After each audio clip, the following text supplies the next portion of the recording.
ಈಗಾಗಲೇ ನೀವು 4 model ಪೇಪರ್ಸ್ನ practice ಮಾಡಿದ್ದೀರಾ. 3 ಪ್ರಿಪರೇಟರಿ ಎಕ್ಸಾಮ್ನ ನೀವು ಪ್ರಾಕ್ಟೀಸ್ ಮಾಡಿದ್ದೀರಾ. ಒಳ್ಳೆ ಮಾರ್ಕ್ಸು, ಒಂದು ಪ್ರಿಪರೇಟರಿಗಿಂತ ಒಂದು ಪ್ರಿಪರೇಟರಿಗೆ ಉತ್ತಮವಾದ ಬೆಳವಣಿಗೆಗಳನ್ನ ಹೊಂದಿದ್ದೀರಾ. ನೀವು ಯಾರು ಭಯ ಬೀಳುವಂತ ಅವಶ್ಯಕತೆ ಇಲ್ಲ. ಆಮೇಲೆ ಇದಕ್ಕೆಲ್ಲ ಮಿಗಿಲಾಗಿ ಬ್ಲೂ ಪ್ರಿಂಟ್ ಬಂದಿದೆ ನಮ್ಗೆ.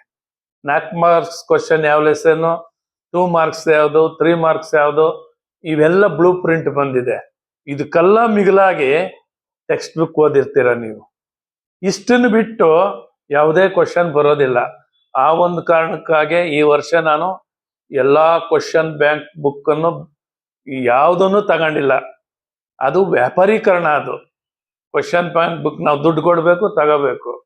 ಈಗ ನಮ್ಮಲ್ಲಿ ಸುಮಾರು ವರ್ಷಗಳಿಂದ ಶಿಕ್ಷಕರಾಗಿ ಸೇವೆ ಸಲ್ಲಿಸಿ ಅನುಭವವನ್ನ ಪಡ್ಕೊಂಡಿರ್ತಕ್ಕಂಥ ಟೀಚರ್ಸ್ ಕೊಟ್ಟಿರ್ತಕ್ಕಂಥ ಆ ಅಡ್ವೈಸು,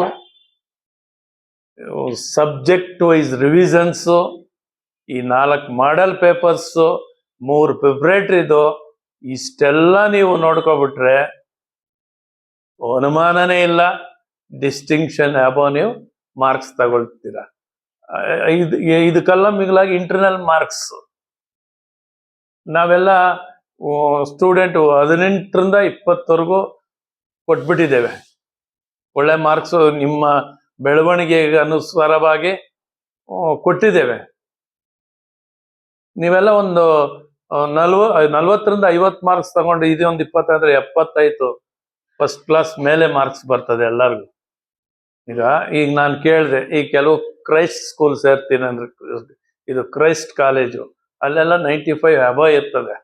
ನೀವೆಲ್ಲ ತಗೋಬಹುದು, ಏನ್ ದೊಡ್ಡ ವಿಷಯ ಅಲ್ಲ. 94 ಅಬವ್ ತಗೋಬಹುದು. ಆಮೇಲೆ ನಮ್ಮ ಸ್ಕೂಲ್ ಬಿಟ್ಟು ಮುಂದೆ ಕಾಲೇಜ್ ಸೇರಿದಾಗಲೂ ಅಷ್ಟೇ, ಯಾವ ರೀತಿ ಇಲ್ಲಿ ಟೀಚರ್ಸ್ ಕೋಪರೇಷನ್ ಕೊಟ್ಟರು ಅದೇ ರೀತಿ ಅಲ್ಲಿನ ಲೆಕ್ಚರರ್ಸ್ಗೂ ಕೋಪರೇಷನ್ ಕೊಡಿ. ನಿಮ್ಮ ಬೆಳವಣಿಗೆಯನ್ನ